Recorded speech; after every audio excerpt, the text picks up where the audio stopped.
जिसकी लाठी उसकी भैंस। कुछ समय पहले की बात है। अलीपुर नामा के गांव में हरिया नाम का एक अहीर रहता था, जो कि बहुत सीधा, शांत और नेक इंसान था, जिसके कारण लोग उसकी बड़ाई करते थे। हरिया के पास लगभग 10 गाय और भैंस थी। उसे अपने सभी जानवरों से बहुत लगाव था। प्रतिदिन सुबह शाम उसके घर पर दूध लेने वालों की भीड़ लगी रहती थी, क्योंकि वह दूध में पानी नहीं मिलाता था। धीरे धीरे उसके ग्राहक बढ़ने लगे। अब ग्राहक उसके घर पर समय से पहले आकर अपने डिब्बों को लाइन में लगाकर बैठ जाते थे, क्योंकि कभी कभी अधिक मांग होने के कारण लोग बिना दूध लिए ही वापस लौट जाते थे। एक बार दीपावली से एक दिन पहले उसके दूध की इतनी ज्यादा मांग बढ़ गई कि उसका दूध चंद मिनटों में ही खत्म हो गया। दूध की मांग अधिक देख वह अगले दिन एक और भैंस लेने हरियाणा चला गया। हरिया भैंस खरीदकर वापस अपने घर आ रहा था। उसने सोचा, क्यों ना हम जंगल के रास्ते निकल चले, जिससे घर जल्दी पहुंच जाएं। उसी जंगल में उसकी मुलाकात एक लठबाज बीसदास से होती है। वह अपने पास हमेशा एक लाठी रखता था, इसीलिए लोग उसे लठबाज कहते थे। लठबाज हरिया से कहता है, अरे ओ दूध वाले, रुको, कहाँ जा रहे हो? हरिया कहता है, भैया आपको कैसे पता मैं दूध वाला हूँ? लठबाज उससे कहता है, मुझे मूर्ख बनाने की कोशिश मत करो। ये बताओ, तुम यह भैंस कहाँ से चोरी करके ला रहे हो? हरिया बहुत ही नम्र स्वभाव से उससे कहता है, भैया मैं इस भैंस को हरियाणा से खरीद कर ला रहा हूँ। अगर आप चाहो तो मैंने जहाँ से खरीदा है उससे आप पूछ सकते हो।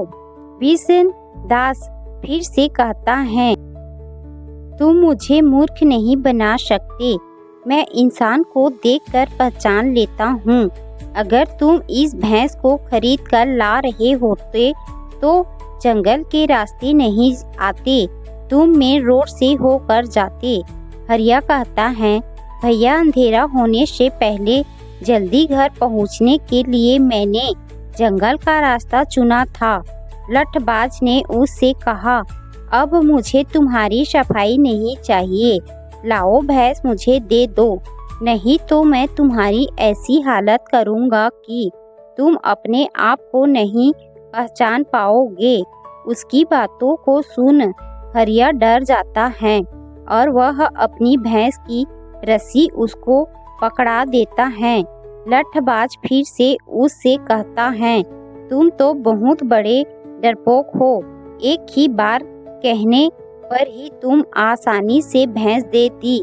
तो हरिया ने कहा, भैया आपकी इस लाठी से मार खाने से अच्छा है कि भैंस ही दे दूं।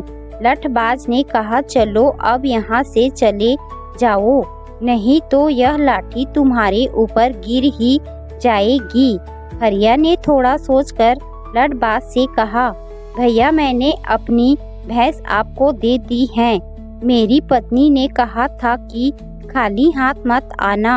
अगर आपकी यह लाठी मिल जाए तो मुझ पर बहुत बड़ा एहसान होगा। लठबाज ने बिना सोचे समझे लाठी दे दी। हरिया तुरंत लपक कर लाठी लेकर कहता है, मेरी भैंस मुझे वापस कर दो, नहीं तो इसी लाठी से तुम्हारा सिर फोड़ दूंगा। बीसदास हरिया की कड़क आवाज सुनकर समझ गया कि जिस लाठी के बल पर उसने उसकी भैंस ली थी वह अब उसके पास नहीं है।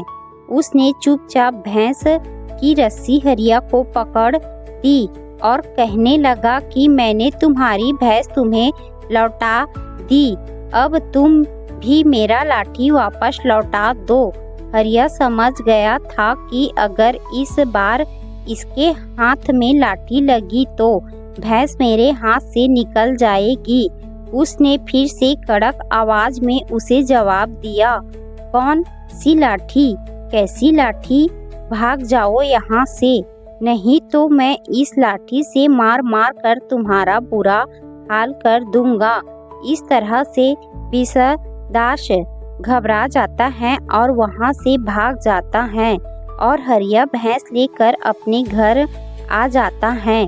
तभी से यह कहा जाता है कि जिसकी लाठी उसकी भैंस। इस मुहावरे का अर्थ शक्तिशाली अपने बल के सहारे कुछ भी हासिल कर सकता है।